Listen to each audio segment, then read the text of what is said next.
and gentlemen.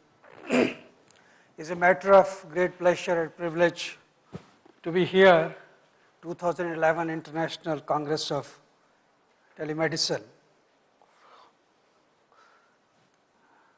Mr. President, Honorable Secretary, and the other office bearers of the Telemedicine Society of India, ladies and gentlemen, my association with telemedicine starts in 1996 when we established the first telecardiology center at Escorts Art Institute, New Delhi, under the leadership of Dr. Naresh Trehan. We got the equipment from Israel, and it was a sort of a revolutionary thing at that time. And those of the seniors who were there at the 2001 SGPGI conference in Lucknow, when Dr. Bhandari conducted it as the Vice Chancellor, as the Director of the Institute, we from the Escorts presented the first data of 90,000 electrocardiograms which had been transferred from the patients' homes, offices, and even when they were traveling abroad after their myocardial infarctions, post-PTCA patients, and post-CABG patients. We published the papers in the national and international journals which can be accessed by the internet. Then what happened? What went wrong? Something went wrong.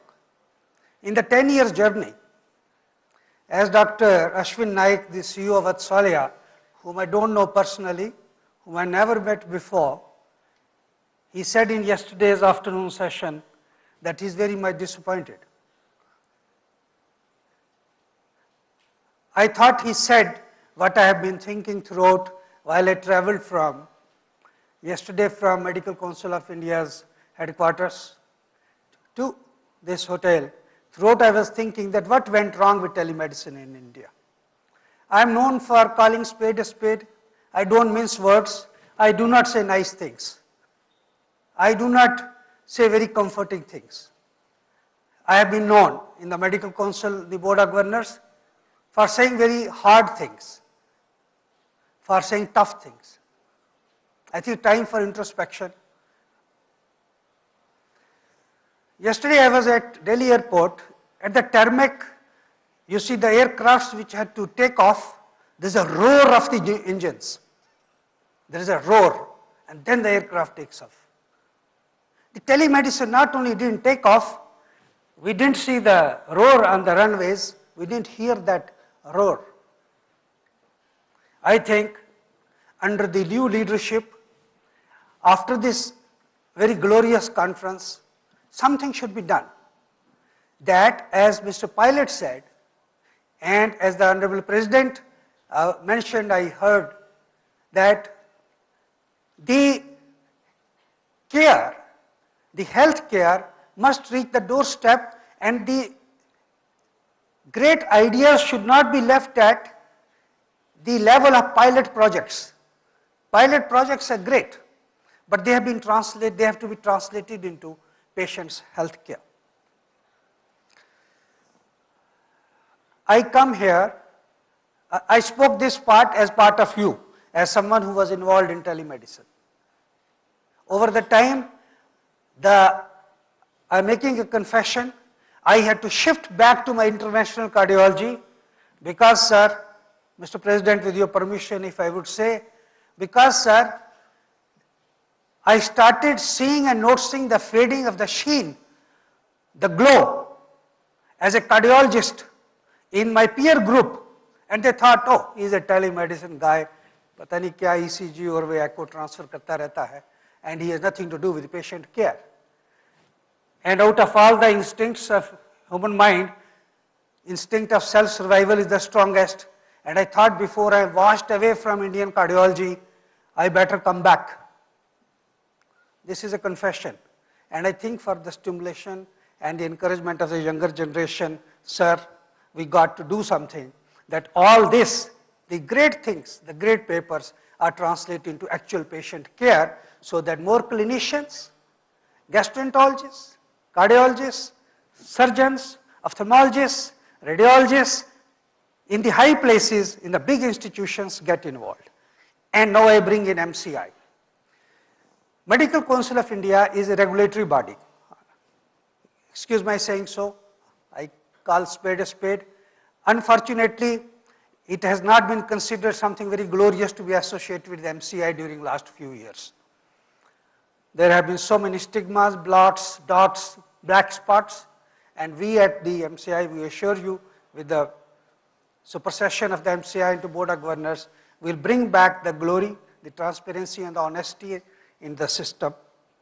And now, the MCI is an educational body, and sir, once we bring in the clinicians, the people into the actual health care, the Ayurveda practitioners who are doing so much service, any specialty, when you get the big guys in, the specialty will grow. And that will solve our problem of medical education, the problem of 16 lakh students, sir, appear for MBBS seats. 60 lakh students want to become doctors, and there are only 40,000 seats roughly. Because there is shortage of medical colleges.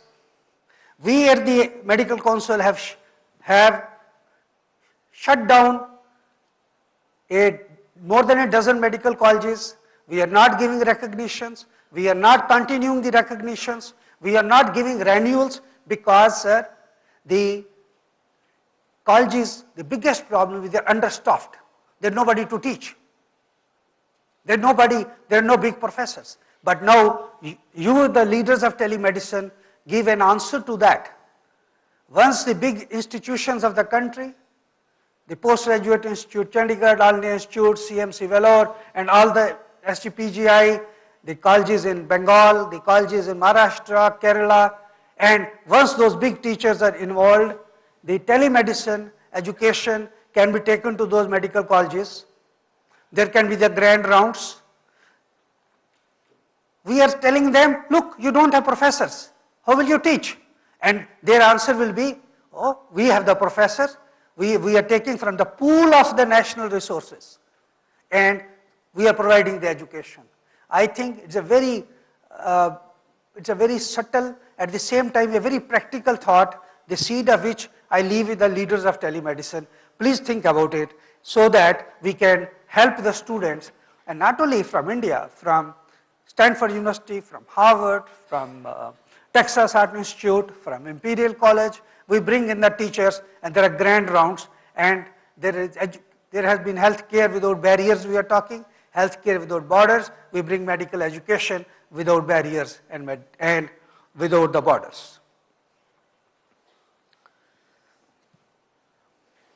I also leave you with a very important thought. We at the MCI are bombarded, are inundated, are stormed with requests for recognition of courses. IGNOU, Indira Gandhi National Open University, started the diploma courses in cardiology, this. None of them got the recognition. They should get recognition.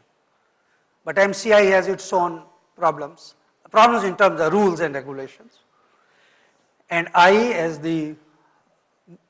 one of the governors of the medical board of the council, I give you a thought process. When you serve, you'll bring teachers, you'll get involved yourself in tele-education. You can start MD telemedicine.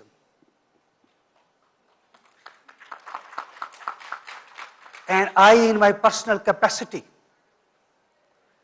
and I'm known for pushing things, and fortunately I get a lot of support from my board because they know my intentions are correct. I have no vested interest, and they all support. And if we make structured, if we make well-planned teaching programs, I think we can start post-graduation, and that will bring in these young people into the fold, against, opposite to what happened, that people like me drifted away from telemedicine. I'm making a confession. I'm part of you. In order to attract the young people, we give a sort of an educational program. And I give you an idea. MD in emergency medicine started like this only, this idea, and today it is almost a reality, being recognized by the Medical Council. It is with these words, ladies and gentlemen, I bring my greetings from the Medical Council of India to this august body, of which I was a part. 2001 was the first time. Then Dr. P.C. Reddy in Hyderabad, when he started his project of his parent town, Aragonda, I spoke there, and I wish all the best, and we look for a great educational program for the telemedicine in India.